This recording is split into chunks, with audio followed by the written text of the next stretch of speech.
આ કાર્યક્રમના પ્રાયોજક છે પારુલ યુનિવર્સિટી, યહાં પોસિબલ હૈ, અને સહ પ્રાયોજક છે એસ મોતીરામ, સુરત. સ્વાદ સંબંધ બનાવે.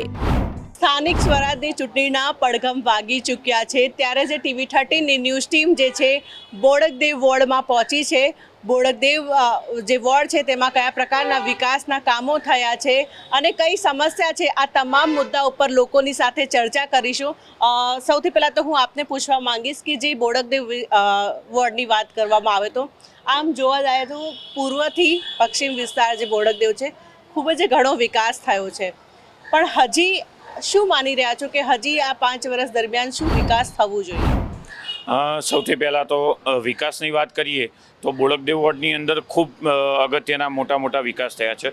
વસ્ત્રાપુર લેક આપણી સામે છે કે જે કાંકરિયા મણિનગર પછીનું અમદાવાદના સૌથી મોટામાં મોટું લેક બન્યું છે.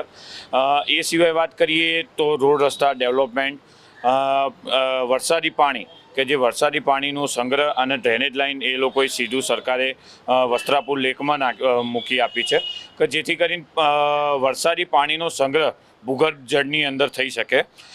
આવા ઘણા બધા કામો થઈ ચૂક્યા છે અત્યાર સુધી, અને આવનારા ભવિષ્યમાં બી આનાથી પણ વધારે સારા કાર્ય અહીંયાના કોર્પોરેટરશ્રીઓ અને બોડકદેવ વોર્ડમાં થશે.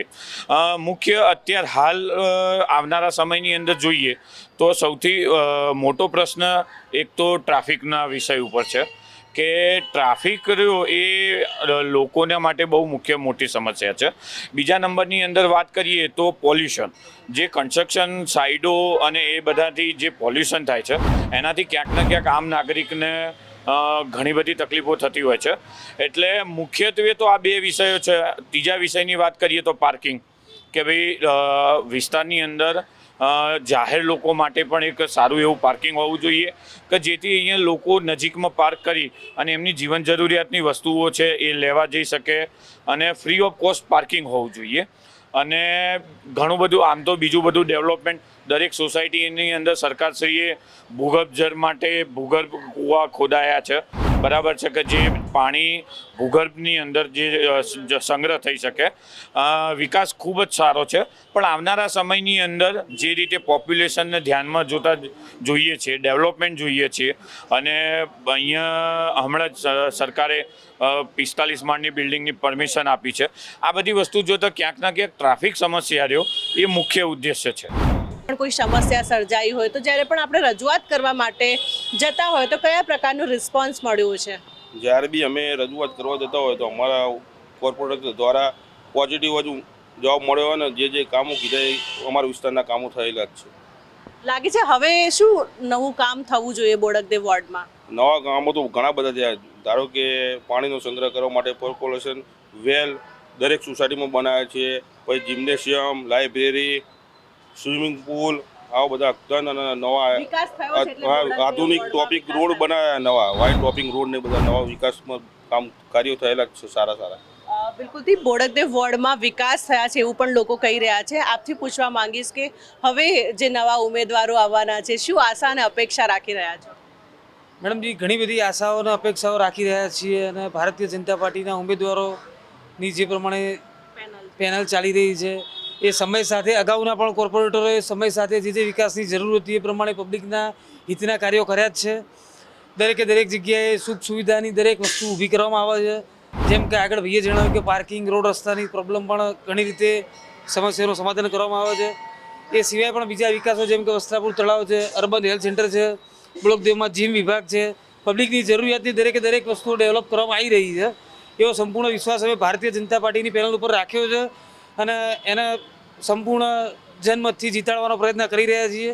કારણ કે અગાઉના વિકાસને ધ્યાનમાં રાખી દરેક લોકો ભારતીય જનતા પાર્ટીની પેનલને જીતાડવા માટે ખૂબ જનહિતથી કાર્ય કરી રહ્યા છે.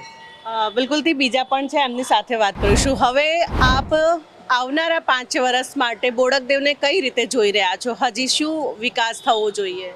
જેમ કે આગળ જણાવ્યા પ્રમાણે વિકાસ થઈ ગયો છે, અને બીજા આગળના 5 વર્ષ સુધી અમે એવું પ્રજાને એવું ખાતરી છે કે ટ્રાફિકની જે સમસ્યાનું જે સૌથી મોટો, જેમ કે મોલના હિસાબથી ટ્રાફિકની સમસ્યા બહુ વધારે રહે છે, જે આજુબાજુની જનતાઓને બહુ જ તકલીફ પડે છે. બસ એ જ સમસ્યાનો હલ થાય એ જ અમે સરકારને અપીલ કરીએ છીએ. બિલકુલથી પૂર્વ વિસ્તારમાં જ્યારે જતા હોય તો ડ્રેનેજના પ્રોબ્લેમો થયા છે ને એવી બધી, પરંતુ જે પશ્ચિમ વિસ્તારના જ્યારે લોકો સાથે વાતો કરી રહ્યા છે તો ત્યાં ડ્રેનેજની સમસ્યાઓ નથી, ત્યાં સમસ્યા છે ટ્રાફિકની. આપને પૂછવા માંગીશ કે અહીંયા ક્યાંક એવું સમસ્યા થાય છે, ડ્રેનેજ ઉભરાય છે, એવી બધી રજૂઆતો કરવા માટે ક્યારેક કોર્પોરેટરને ગયા છો? વસ્ત્રાપુર ગામની વાત કરીએ તો વર્ષો જૂની ગટર લાઈન હતી, એ સમસ્યા હતી, એ સમસ્યા અમારી હલ થઈ. આખું વસ્ત્રાપુર ગામમાં ડ્રેનેજ લાઈન લઈ જવી એટલે બહુ માથાનો દુખાવો. એટલે 3-4 મહિના સુધી ડ્રેનેજ લાઈન નખાવવામાં થઈ. બધી ડ્રેનેજ લાઈન અત્યારે કમ્પ્લીટ કરી દેવામાં એકદમ એક રજૂઆત કરવામાં આવી અને તરત જ અમારું કામ ત્યાં ડ્રેનેજ લાઈનનું થઈ ગયું. ત્યાં ગાડી લોકોના 20-25 વર્ષથી ડ્રેનેજ લાઈન નથી નાખી, પણ જ્યારે ભાજપ સરકાર આવી ત્યારે ડ્રેનેજ આવી ગઈ. ત્યાં ગટર લાઈન આવી, રોડ આવી ગયા, લાઇટના થાંભલા આવી ગયા, ગામે ગામ અજવાળું થઈ ગયું, ગોકુળિયું ગામ કરી નાખ્યું છે અત્યારે અમારું. બીજી વસ્તુ કે વસ્ત્રાપુર લેક બનાવી તો ખરી, પણ સવારે મોર્નિંગ વોક કરવા આવે છે ને એ લોકોનું એટલું જ કહેવું છે કે ખાલી ગ્રીનરી થઈ જાય, આજુબાજુ ગ્રીનરી થઈ જાય, વૃક્ષ વાવવાનો આવે, બસ સવારના લોકોનું આ કહેવાનું છે એમનું. અને ટ્રાફિક મોટી સમસ્યા. બરાબર. બિલકુલથી આપથી પૂછવા માંગીશ કે હજી આપ કઈ રીતે વિકાસ જોઈ રહ્યા છો બોડકદેવ વોર્ડમાં? આવનારા સમયમાં અમે બોડકદેવ વોર્ડમાં ભાજપ પ્રત્યે એવી અપેક્ષા રાખીએ છીએ કે જે માણસની જરૂરિયાત છે એ પ્રમાણે એમને વિકાસ તો કર્યા છે, અને જે અપેક્ષા કરતાં બી સારા એવા વધુ વિકાસ કર્યા છે. અને આશા એવી રાખીએ છીએ કે જેમ જેમ સમય જશે અને ભાજપ સરકાર એ પ્રમાણે વિકાસ કરશે. પ્રાથમિક સુવિધાઓ બધી મળી રહી છે ખરી? બધી મળી રહી છે, બધી મળી રહી છે. અત્યાર સુધી બધા પોઈન્ટો બધા કહી દીધા છે. આપણે ખાલી ટ્રાફિકનું અત્યારે વાત થઈ છે, પ્લસ આપણે હજુ આગળની વાત કરીએ, ફ્યુચરની વાત કરીએ તો કોમનવેલ્થ આપણે આવવાનું છે અમદાવાદમાં. તો આપણે અત્યારે એવી અપેક્ષા છે આપણા કોર્પોરેટર જે આવવાના છે એમનાથી કે આપણે આગળનું વિચારીને કોમનવેલ્થ જે આવશે એના માટે સુવિધાઓ બધી અત્યારથી બધી તૈયારી ચાલુ કરી દઈએ. સ્પોર્ટ્સ, હા જી, બધું આપણા એરિયામાં બધું બની શકે એવી રીતે. તો જે પ્રમાણે આજે તમામ લોકો જે હતા એ બોડકદેવ વોર્ડના વિસ્તારના લોકો હતા, તેઓનું કહેવું છે કે આ જગ્યા ઉપર પ્રાથમિક સુવિધાઓ તો મળી રહી છે.